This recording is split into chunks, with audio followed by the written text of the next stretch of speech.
Hey Teddy, don't you want to come to free agency? Yeah, no one talked about how Skolbadiah just jumped from Teddy to Case to Cousins. He's a turncoat. Well, whatever. Former Vikings quarterback Teddy Bridgewater is set to hit free agency. ESPN's Jeremy Fowler is reporting that Teddy's market could reach up to $30 million a year. And then right away when you see that number, you're like, whoa, what? What is going on here? Even me, a fervent and ardent Teddy Bridgewater supporter, even I'm like, probably not. Yeah. Now, I fully understand. It seems like a lot of dough. I mean, Kirk Cousins looking at that is like, well, I only made $28 million a year. So now Teddy is going to get more than me. What is wrong with this world, right? But you have to remember, NFL inflation is a lot different than normal life inflation. That cap keeps growing $10-11 million per season, as well as that big salary cap jump in 2021 is going to happen. And so generally the highest paid quarterback in NFL history is usually the last quarterback to get paid in NFL history, where it's just a game of leapfrog amongst players that are in the top 10, even top 12, 15 at the position. I mean, look at Dak Prescott. Dak Prescott is certifiably meh.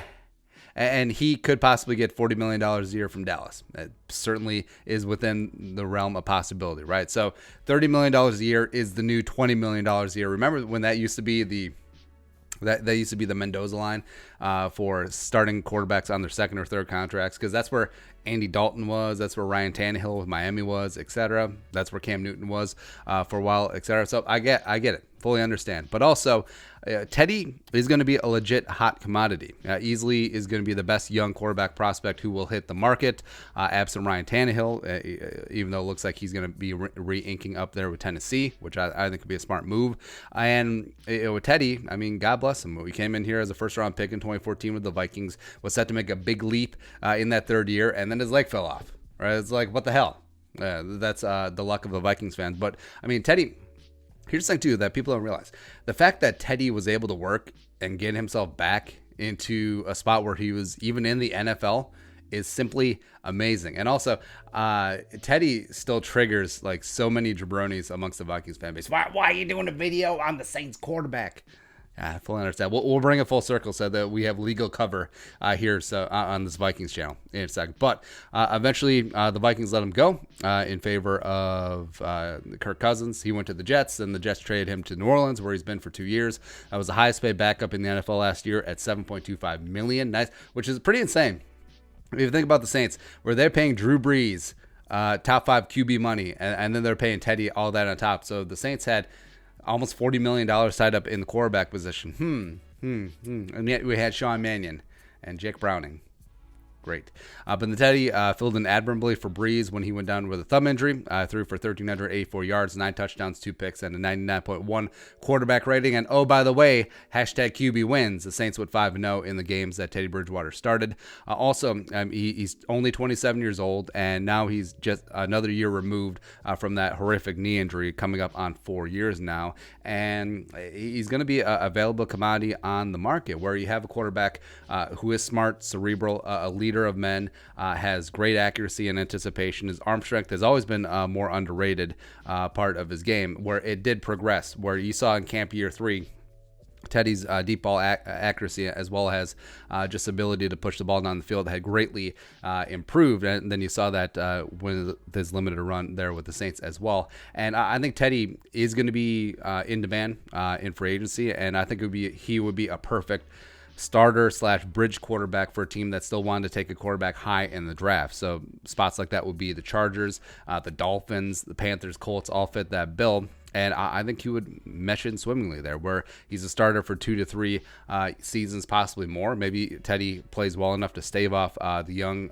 first-round pick, up-and-coming quarterback, and then he's just got the guy long-term. And then also, here's what's going to happen. So Tom Brady goes to the Raiders.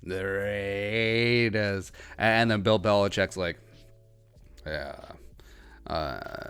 give me Teddy Bridgewater. And then Teddy goes up to New England, wins like 9 Super Bowls with Belichick. Yeah, you know that's exactly what's going to happen. Just, yeah, whatever. But also, you look at teams like Tampa Bay or Chicago, where they're not completely sold on their quarterback.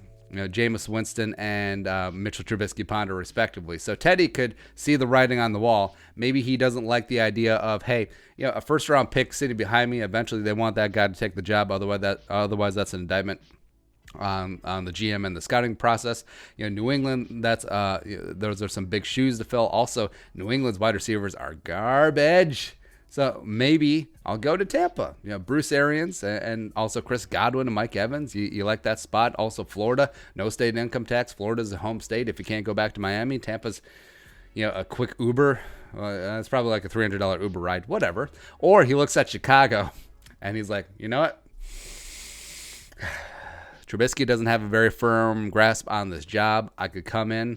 They do have some decent offensive weapons, and I could just stick it to the Vikings twice a year. Teddy doesn't seem like that vindictive of a guy, but also, if Ryan Pace and Chicago are doling out the most money, okay, sure. Yeah, but we're getting ahead of ourselves there. So back to the $30 million a year.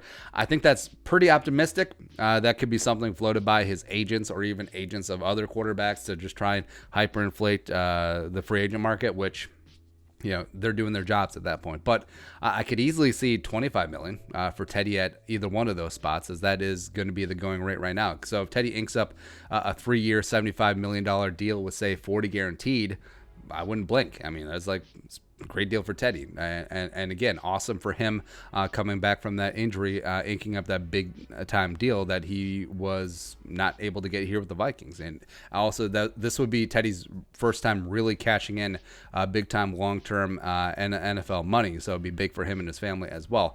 So to bring it all the way back, so we had legal cover since this is a Vikings channel. This is an important precedent because of Kirk Cousins. Because if Teddy gets anywhere close to $30 million, 27, 28, $29 million a year, even 30. And then Dak Prescott somehow gets $40 million a year. How much is Kirk Cousins going to want on his next contract?